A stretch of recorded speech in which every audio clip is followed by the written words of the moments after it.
Hi అండి, అందరికీ నమస్తే. నేను మీ అఖిల. వెల్కమ్ బ్యాక్ టు చిన్ని వ్లాగ్స్. సో ఈరోజు వీడియో వచ్చేసి ఏంటంటే పెసరపప్పు టమాటా కర్రీ ఎలా ప్రిపేర్ చేసుకోవాలో చూసేద్దాం.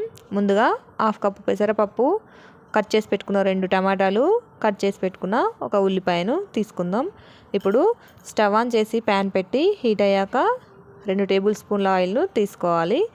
ఆయిల్ హీట్ అయ్యాక 1/2 టేబుల్ స్పూన్ జీలకర్రను వేసుకుందాం. ఇప్పుడు మనం కట్ చేసి పెట్టుకున్న ఉల్లిపాయ ముక్కలను కూడా వేసుకొని ఆయిల్లో కొంచెం గోలనివ్వాలి. ఉల్లిపాయ ముక్కలు కొంచెం గోలినాక అందులో అల్లం వెల్లుల్లి పేస్ట్ వేసుకొని బాగా కలుపుకోవాలి. అల్లం వెల్లుల్లి పేస్ట్ అనేది పచ్చివాసన పోయే వరకు కలుపుకోవాలి. ఇప్పుడు 1/2 టేబుల్ స్పూన్ పసుపును యాడ్ చేసుకొని మిక్స్ చేసుకుందాం.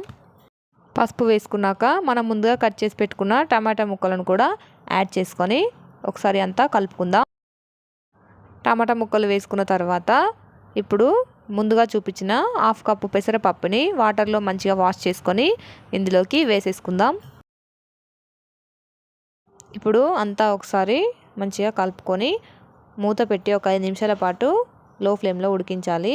తర్వాత రుచికి సరిపడా ఉప్పు మరియు రుచికి సరిపడా కారంను కూడా యాడ్ చేసుకొని అంతా ఒకసారి మిక్స్ చేసుకోవాలి. మిక్స్ చేసుకున్న తర్వాత పెసరపప్పు ఉడకడానికి తగినన్ని వాటర్ని యాడ్ చేసుకొని మళ్ళీ ఒకసారి కలుపుకొని మూత పెట్టుకొని ఒక 10 నిమిషాల పాటు ఉడికించుకోవాలి. చూడండి, పెసరపప్పు ఆల్మోస్ట్ మనకి ఉడికిపోయినట్టే. లాస్ట్లో కొంచెం మసాలాను యాడ్ చేసుకొని అంతా ఒకసారి కలుపుకోవడమే. చూడండి, టమాటా పెసరపప్పు కర్రీ అయితే రెడీ అయిపోయింది. అన్నంలోకి అయితే అద్దరిపోతుంది. మీరు కూడా ఒకసారి ఈ విధంగా ట్రై చేసి మీ ఫీడ్బ్యాక్ని నాకు కమెంట్లో చెప్పండి. ఈ వీడియో కనుక మీకు నచ్చినట్లయితే లైక్ చేయండి, షేర్ చేయండి, కామెంట్ చేయండి. మరిన్ని మంచి మంచి రెసిపీస్ కోసం మన ఛానల్ని సబ్స్క్రైబ్ చేసుకోవడం మర్చిపోవద్దు. Thanks for watching.